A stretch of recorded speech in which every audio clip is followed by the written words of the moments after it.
Two questions nonprofit leaders constantly ask us are, what should we do with our nonprofit reserves, and should we have an endowment? Neither question has a straightforward answer. There are so many variables that influence a reserving and endowment strategy. For that reason, we created this video to help nonprofit board members, executives, and major donors understand some general factors and considerations that are critical to understanding your reserving and endowment strategy. This is an introduction and will require further discussions with leadership, the board of directors, and legal and financial professionals. There are 4 basic ways an organization might choose to use accumulated reserves. First, to smooth income or manage fluctuations in the timing of donations or grants to effectively pay for fixed monthly expenses such as rent and salaries. Second, to pay for an unexpected emergency, such as an operational mishap or a sustained downturn due to an external event. Third, to make a strategic purchase, say of a building or another capital asset. And fourth, to make a long-term investment toward the expansion of the organization's programs. The strategy to invest and manage accumulated reserves is based upon several factors that are inherent to the targeted use of the funds. We will focus on 3 important ones here. The first is liquidity. Liquidity is the ease at which an asset can be converted to cash. Savings accounts, money market accounts, and short-term treasury securities are examples of very liquid investments. Illiquid assets are those that cannot be quickly converted to cash. Examples include real estate, equipment, or collectibles. Next is volatility. Volatility describes the amount of change a price experiences over time, typically measured by standard deviation. An asset whose prices swing wildly, rising and falling over a sustained period, is said to be volatile. Low volatility assets exhibit more stable and steady price changes over time. Then there's time horizon. This is the time interval from when funds are invested to when the funds are used for their intended purpose. Funds to be used within 2 years is typically said to be short-term. Medium term is considered between 2 and 10 years, and long term is a period of over 10 years.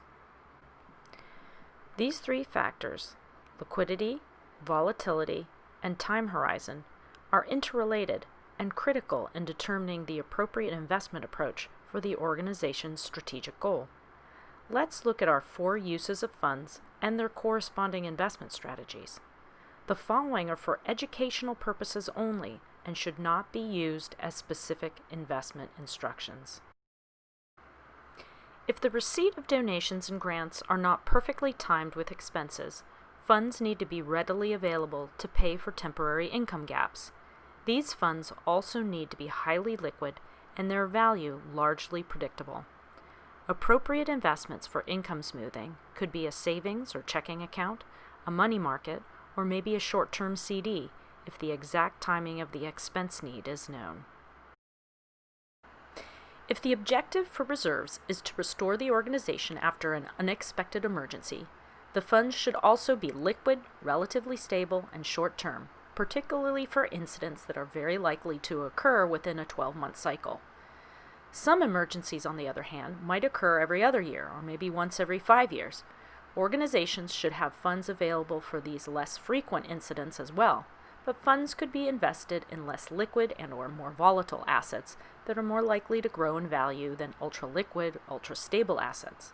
A short-term bond fund might give the organization sufficient liquidity as well as some value growth to keep up with inflation. Now let's consider the organization that is making a strategic purchase, perhaps a major renovation or new building or needed equipment, and must accumulate funds over a few years to afford the purchase.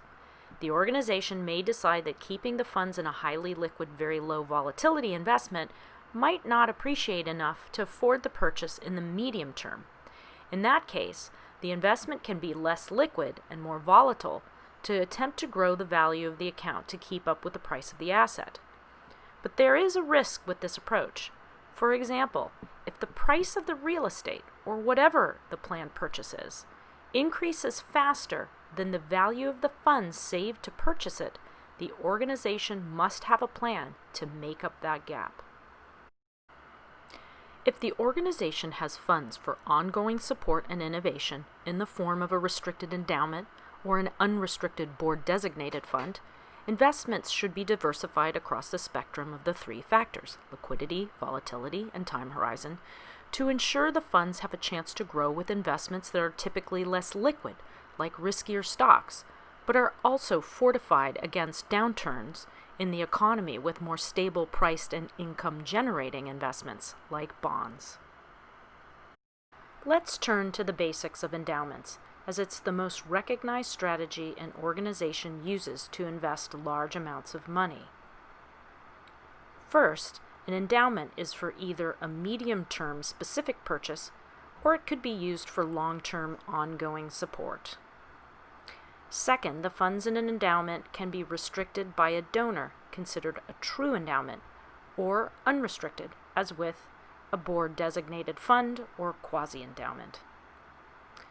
Third, the original invested value, or principal, must be maintained over the life of the endowment, but the earnings on the endowment, in the form of income and value appreciation, are typically unrestricted.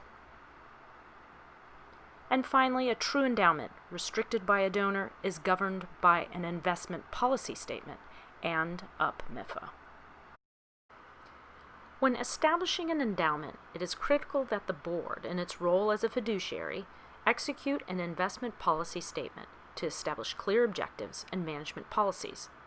The investment policy statement can be broken into two major parts.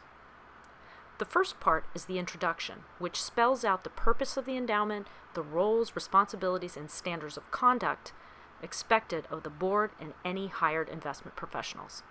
The introduction also sets out the investment goals and the return expectations of the endowment. The second part goes into the details of the endowment's investment management principles. These principles include how much risk the endowment will accept, what investments are permitted, and how these principles will be monitored. In essence, the investment policy statement sets out standards for the endowment that are maintained throughout the life of the endowment, keeping fiduciaries accountable for its supervision. If the endowment is funded by donor-restricted gifts, the fiduciaries are required to adhere to the Uniform Prudent Management of Institutional Funds Act, or simply UPMIFA. UPMIFA is the law in 49 states, including California, Washington, D.C., and the Virgin Islands. There are three key provisions of UPMIFA. First, spending and investment guidelines dictated by the donor supersede any standards set forth in UPMIFA. Second, the board must use prudence in selecting an investment professional, establishing investment guidelines, and reviewing performance. And three, spending policies are established to ensure the original intent of the donation is maintained.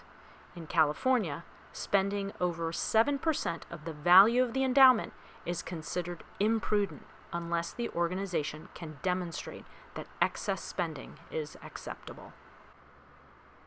What does prudent spending look like under UPMIFA? Let's look at the 7 factors. Number 1, assets and distributions should be managed in such a way as to promote the sustainability of the assets over time. Number 2, spending and distribution policies should be designed to support the mission. Number 3, general economic conditions should be taken into account when determining the annual distribution.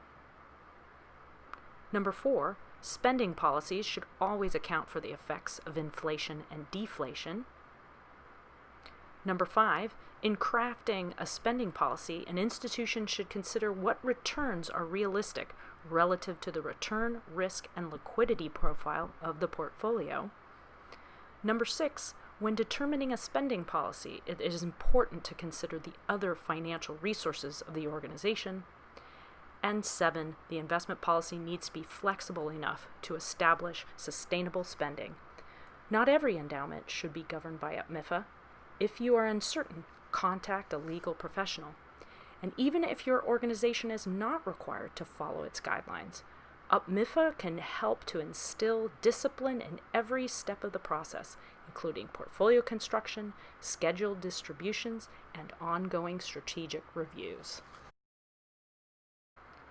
We hope this video training has provided you with some clarity into a reserving and endowment strategy process that allows your organization to grow and thrive.